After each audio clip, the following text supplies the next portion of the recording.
നേപ്പാളിലെ കാഠ്മണ്ഡുവിൽ നിന്ന് 10 കിലോമീറ്റർ അകലെയുള്ള ശിവപുരി മല. ശിവപുരി മലയുടെ താഴ്വാരത്തിൽ ഒരു ക്ഷേത്രമുണ്ട്, ബുദ്ധ നീലകണ്ഠ ക്ഷേത്രം. ഇവിടെ ഒരു അത്ഭുത കാഴ്ച കാണാൻ സാധിക്കും. വർഷങ്ങളായി ജലത്തിനു മുകളിൽ പൊങ്ങിക്കിടക്കുന്ന വിഗ്രഹം. നേപ്പാളിലെ അനന്തശയന പ്രതിഷ്ഠയുള്ള ക്ഷേത്രം ബുദ്ധ നീലകണ്ഠ ക്ഷേത്രം. ബുദ്ധ നീലകണ്ഠ ക്ഷേത്രത്തിന്റെ ഏറ്റവും വലിയ പ്രത്യേകത എന്ന് പറയുന്നത് വെള്ളത്തിൽ പൊങ്ങിക്കിടക്കുന്ന കരിങ്കല്ലിൽ കൊത്തിയ വിഷ്ണുവിന്റെ രൂപമാണ്. ഈ വിഗ്രഹം ശയന രൂപത്തിലാണുള്ളത്. അനന്തനാഗത്തിന്റെ മുകളിൽ കിടക്കുന്ന രൂപത്തിലുള്ള ഈ വിഗ്രഹം ഏറെ സവിശേഷപ്പെട്ടതായാണ് കണക്കാക്കുന്നത്. ഒറ്റ കരിങ്കല്ലിൽ കൊത്തിയ അനന്തനാഗത്തിന്റെ മുകളിൽ കിടക്കുന്ന രൂപത്തിലുള്ള ഈ വിഗ്രഹം ഇവിടെ മാത്രമേ കാണാൻ സാധിക്കൂ. ബുദ്ധ നീലകണ്ഠൻ എന്ന വാക്കുകൊണ്ട് ഉദ്ദേശിക്കുന്നത് നീലകണ്ഠമുള്ളവൻ എന്നാണ്. 1957 ശാസ്ത്രീയ പരിശോധനയ്ക്ക് ഒരു ശ്രമം നടന്നു എങ്കിലും സത്യാവസ്ഥ എന്താണ് എന്ന് കണ്ടെത്താൻ സാധിച്ചിട്ടില്ല. ലാവാശിലയോട് സാദൃശ്യമുള്ള ശിലയാണ് പ്രതിഷ്ഠയിലുള്ളത് എന്ന് തെളിഞ്ഞിട്ടുണ്ട്. പക്ഷേ ജലത്തിൽ പൊങ്ങിക്കിടക്കുന്നതിന്റെ കാരണം തേടിയുള്ള ശാസ്ത്രീയ പരീക്ഷണങ്ങൾക്ക് ഇപ്പോഴും ശ്രമം നടക്കുകയാണ് എങ്കിലും അനുവാദം ലഭിച്ചിട്ടില്ല.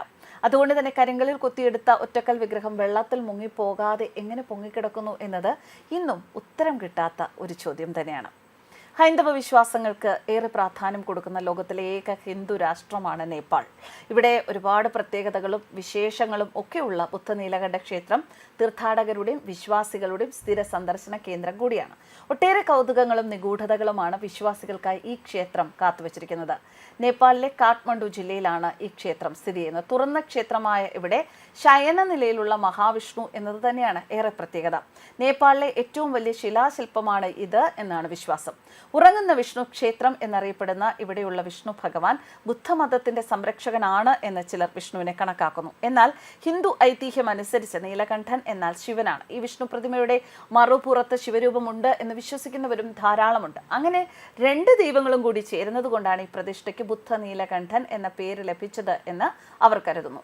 ക്ഷേത്ര സമുച്ചയത്തിന്റെ മധ്യഭാഗത്ത് ചതുരാകൃതിയിലുള്ള ഒരു കുളമുണ്ടത്രേ. ഇതിലാണ് വെള്ളിക്കിരീടവും പൂക്കളും കൊണ്ട് അലങ്കരിച്ച മുഖവും ശിരസ്സുമായി സാക്ഷാൽ മഹാവിഷ്ണു ഭഗവാന്റെ ജലശയനം. ഭക്തർക്ക് പടികളിലൂടെ നടന്ന് വിഷ്ണു വിഗ്രഹത്തിനടുത്തെത്തി നമസ്കരിക്കാം. വിഗ്രഹത്തിന് മുകളിൽ തുണി കൊണ്ടുള്ള പന്തലുണ്ട്. അരികിൽ ദേവിയുടെയും മറ്റും ചെറിയ പ്രതിഷ്ഠകളും കാണാം. വിഷ്ണു ഭഗവാൻ ജലശയനം നടത്തുന്ന ഈ കുളത്തിന് 13 മീറ്ററിലേറെ വിസ്തൃതി ഉണ്ടത്രേ. ഇതിലേക്ക് പൂക്കളും ഇലകളും മന്ത്രജപത്തോടെ എറിഞ്ഞാണ് ക്ഷേത്രത്തിലെ പൂജ. പുരോഹിതൻ ഭക്തരിൽ നിന്ന് പൂജാവസ്തുക്കൾ വാങ്ങി വിഗ്രഹത്തിന് സമീപം വെക്കാറുമുണ്ട്. ശിവഭഗവാൻ തൃശൂലം ഭൂമിയിൽ ആഴ്ത്തിയപ്പോൾ ഉണ്ടായ ഗോസായി കുണ്ടിൽ നിന്നുള്ള വെള്ളമാണ് ഈ തടാകത്തിലുള്ളത് എന്നാണ് മറ്റൊരു വിശ്വാസം. വിഗ്രഹത്തിന് മുകളിൽ തുണി കൊണ്ടുള്ള പന്തലുണ്ട്. അരികിൽ ദേവിയുടെയും മറ്റും ചെറിയ പ്രതിഷ്ഠകൾ കാണാം.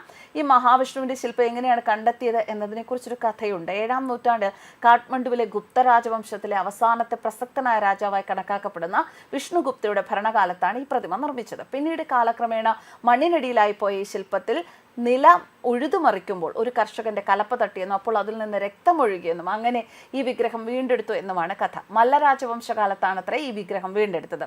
ഗാഠനിദ്രയിലുള്ള ഭഗവാനെ ഉണർത്താൻ എല്ലാ വർഷവും ഒക്ടോബർ നവംബർ മാസങ്ങളിൽ ഹരിബോധിനി ഏകാദശിയാണ് ഏറ്റവും വലിയ ആഘോഷമായി ഇവിടെ നടത്തുന്നത്. നിർമ്മിച്ചതൊരു രാജാവായിരുന്നു എങ്കിലും ക്ഷേത്രം സന്ദർശിച്ചാൽ രാജാവിന് അകാല മൃത്യു ഉണ്ടാകും എന്ന് നേപ്പാൾ ഭരിച്ച പ്രതാപ് മല്ല രാജാവ് സ്വപ്നം കണ്ടതിൽ പിന്നെ ഈ വിഗ്രഹം കണ്ടു തൊഴാനായി 17-ാം നൂറ്റാണ്ട് മുതൽ ഒരു രാജാവിന് പോലും ധൈര്യമുണ്ടായിട്ടില്ല എന്നതാണ് സത്യം. എന്തുകൊണ്ട് വിഗ്രഹം വെള്ളത്തിന് മുകളിൽ പൊങ്ങിക്കിടക്കുന്നു എന്നതിന് ഇന്നും ഉത്തരം കിട്ടിയിട്ടില്ല എന്ന് നേരത്തെ പറഞ്ഞല്ലോ. വളരെ ശാന്തമായി കിടന്നുറങ്ങുന്ന രൂപത്തിലാണ് ഭഗവാനെ നമുക്ക് കാണാൻ സാധിക്കുന്നത്. അതുകൊണ്ട് തന്നെ ഈ തടാകത്തെ പാലാഴിയായാണ് കണക്കാക്കുന്നത്. അനന്തന്റെ 11 തലകൾക്കിടയിൽ തൻ്റെ തല വെച്ച് സുഖമായി കിടക്കുന്ന വിഷ്ണുവിന് 4 കൈകളുണ്ട്. അതിലോരോന്നിലും ചക്രം, ശംഖ്, താമര, ഗദ എന്നിവയും കാണാം. ചില വസ്തുതകൾ പ്രകാരം ഈ വിഗ്രഹത്തിന് 1400 വർഷത്തിലധികം പഴക്കമുണ്ടെന്നാണ് കരുതുന്നത്. 1641 മുതൽ 1674 വരെയാണ് പ്രതാപ് മല്ല രാജാവ് നേപ്പാൾ ഭരിച്ചിരുന്നത്. ആയിരക്കണക്കിന് വിശ്വാസികളാണ് ഹരിബോധിനി ഏകാദശിക്ക് ഈ ക്ഷേത്രത്തിൽ എത്തുന്നത്. ന്യൂസ് ഡെസ്ക് കർമ്മ ന്യൂസ്.